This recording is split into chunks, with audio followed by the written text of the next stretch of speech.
They won't admit that multiculturalism inevitably means the decline of the West and everything we value. We have to sit back and watch our civilization decay in real time. Now that hordes of illegal aliens have decided to demolish sushi restaurants and liberate iPhones from Apple stores in Los Angeles, as a very roundabout way of making the case that California is really Mexican territory and that no person is illegal, it's easy to lose sight of the fact that we're not the only country that's experiencing a series of major riots at this exact moment. Over in Northern Ireland, the locals have also been taking to the streets all week. In the small town of Ballymena, a population of roughly 31,000, hundreds of rioters have been throwing Molotov cocktails, launching fireworks, smashing store windows with bricks. And these riots have also spread to places like Belfast. Now, some cars have also been destroyed. Trash cans were set on fire. More than a dozen people, including police officers, have been injured. And even as the police use water cannons to try to disperse the rioters, they keep coming back. On the surface, the mayhem might seem similar to what's happening in Los Angeles. In fact, the non-combatants are using similar tactics. In LA, some people are hanging Mexican flags outside their stores in the hopes of deterring rioters from attacking. And in Northern Ireland, they are hanging British flags. But there's at least one very big difference between these two riots, and you could probably guess the difference based on the flags I just mentioned. In Northern Ireland, they're not rioting to demand open borders. They're not angry that the federal government is enforcing immigration law. On the contrary, they are rioting precisely because the government is not enforcing immigration law. They're tired of the fact that foreign nationals have been allowed into their country with essentially no limitation whatsoever. And their cause gained new urgency over the weekend when two 14-year-old migrant children allegedly attacked a teenage girl in the town and sexually assaulted her. This is just the latest in a string of attacks by so-called, quote-unquote, asylum seekers in Ireland in recent months. And the Irish have had enough. So what exactly can we learn from these two events, which coincidentally are happening at the same time in two very different places? Well, it's easy to condemn violence, but condemning violence doesn't prevent violence from happening in the future. You have to address the underlying cause. And what's happening in Northern Ireland and Los Angeles right now give us a pretty good idea what that underlying cause is. It turns out that when you flood native populations with foreigners, you get violence and dysfunction, one way or another. Either the foreign nationals will wage an explicit war of secession, as they're doing in California, or the foreign nationals will commit so many violent acts of terrorism, including acts of terrorism that destroy the lives of children, that the natives simply can't tolerate it anymore, and then they lash out. And in both cases, we're witnessing the inevitable failure of the cult of diversity. In every case, reality disproves the claim that we hear so often that diversity is our strength. At the moment, Democrats are trying to portray the riots in Los Angeles as anti-ICE protests, but that's not remotely accurate, of course. No sane person believes that it's some great tragedy that ICE is rounding up murderers and sexual abusers. The goal of the riots in LA, very clearly, is to establish the supremacy of one ethnic group over another. That's generally what happens when very different ethnic groups with very different conceptions of acceptable human behavior are forced to live on top of one another. Now, it's become commonplace to hear accusations of bigotry or white supremacy when, you talk like this, but it's essential, especially after what we're seeing in Los Angeles, where store owners are now boarding up their windows at night, to understand that everyone becomes an extremist when they're defending something they actually care about. I mean, why do you think the left is suddenly claiming that Mexico actually owns California? What happened to all the Indian tribes who used to live in California? The ones we've been told are the true owners of all the land in the continent.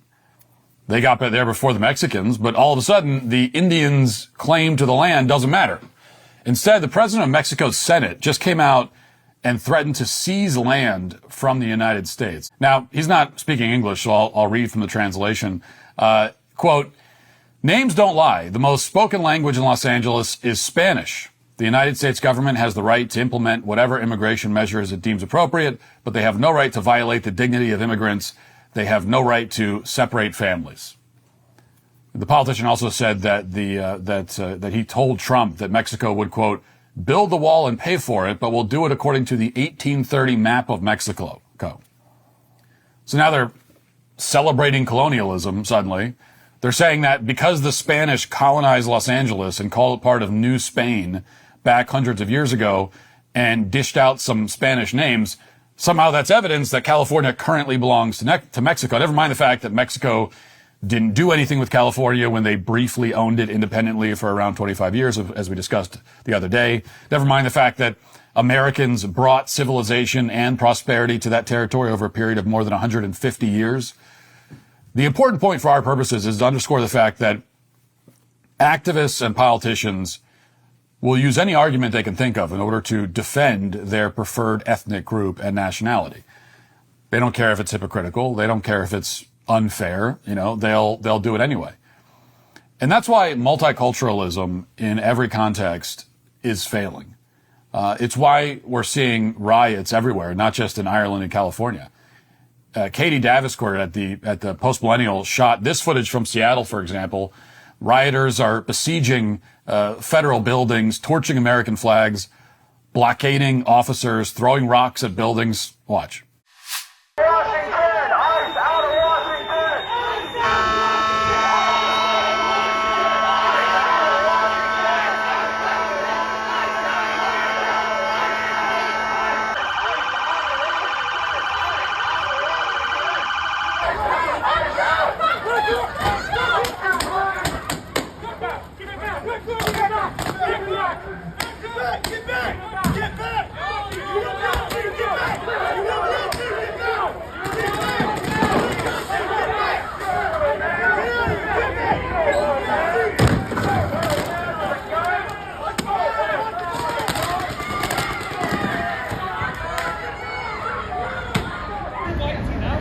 If you want to look.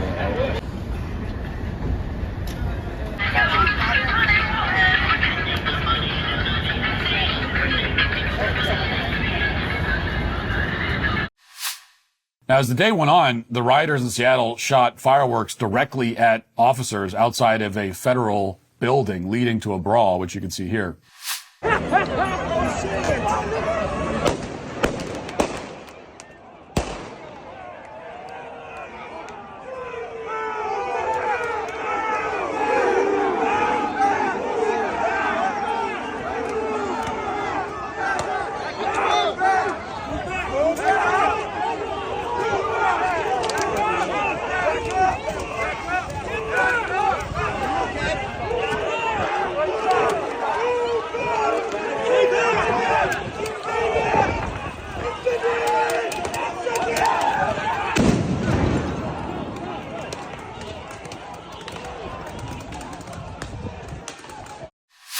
And similar violence is on display in many other cities, including Austin, Dallas, New York.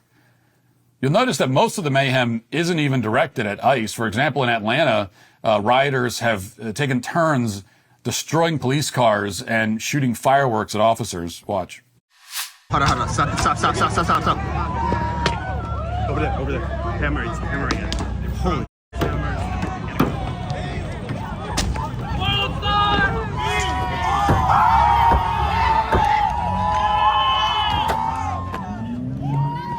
This is well practiced. This is a cone that they put smoke grenades in here. It's a perfect tactic here. You gotta be careful because of all the smoke grenades. Yeah, they're starting to go. But they're putting cones, the protesters are putting cones on the smoke grenades. Among many other failures that are evident in that video, this is a failure of assimilation. One culture that doesn't respect the rule of law is clashing with another culture that does. And by the way, the implications of this culture clash are a lot more pervasive than you might realize. For example, around 15 years ago, the government in the UK ran a study to see if the race of jurors had an impact on the outcome of criminal trials. And here's what they found after conducting a mock trial. Now, it's a really extraordinary chart. As you can see, 39% of white jurors wanted to find the white defendant guilty after hearing all the evidence, but 73% of black and ethnic minority members of the jury wanted to find the white defendant guilty. Now think about that. It's evidence that black jurors are overwhelmingly more likely to convict a white defendant on the same facts. And by contrast, when the defendant was black or minority ethnic, the numbers were much closer. You had 32% of white members of the jury who wanted to convict, while 24% of black and minority members of the jury wanted to convict. Now, to my knowledge, no one in any government in the UK or in this country or any other country has followed up on this data. And I only saw it because it was flagged recently by Jonathan Pallison, a social science researcher. But you think there'd be a lot of interest in this particular topic? I mean, if this data is accurate, it suggests that jury systems simply don't function in multicultural societies. They function more like racial tribunals instead. And we've seen signs of that, of course, most famously in the OJ trial. More recent signs of it, Derek Chauvin. But it could be a lot worse than anyone even realizes. Certainly the situation in America's schools has decayed dramatically due to the alleged blessings of diversity. One of the best illustrations of the dangers of the religion of multiculturalism came to us this week from Andrew Cuomo. Now, of course, he wasn't trying to show why multiculturalism is dangerous. He wasn't trying to expose the cult of diversity, but he did unintentionally. So here's Andrew Cuomo, who wants to become the next mayor of New York, celebrating the fact that 180 different languages are now spoken in the New York school system. And naturally, of course, he says all this while decked out in ethnic garb. But listen to this.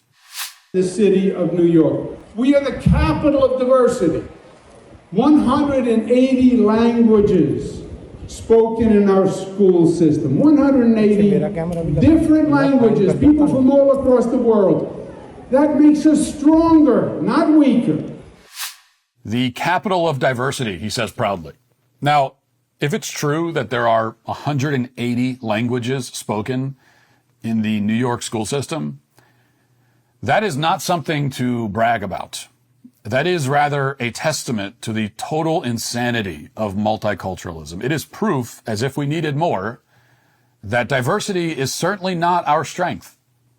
And that's why Cuomo can only assert that this huge plurality of languages is a strength, but he can't explain or defend that point in any detail. Like, I have a follow-up question for you, Cuomo. And it's a very simple one. It's the most obvious one. What exactly is the benefit of having a system where people cannot speak to each other or understand one another? I mean, did you read about the Tower of Babel and think that it's a blueprint to follow? I think you might have misunderstood the story.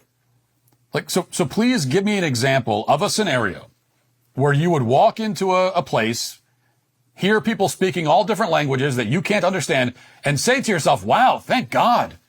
I have no idea what the hell anyone is saying. I can't communicate with anyone. This is great. Why would you ever say that? In what exact scenario? Here's a better question. When have you ever encountered a task that would be best performed by people who cannot communicate with each other? Well, you've never encountered such a task because making things more confused and unintelligible is never the best way to accomplish any task. Least of all, is it the best way to accomplish the task of building and maintaining a country. There are a few things that are fundamentally necessary in order for a nation to continue existing or to exist in the first place. A shared language is one of those things. A shared culture is another one which is built on top of your shared language. If you have a country with hundreds of languages and hundreds of cultures, you don't have a country. You have a geographic area where a bunch of people live, but you don't have a nation. You don't have a people.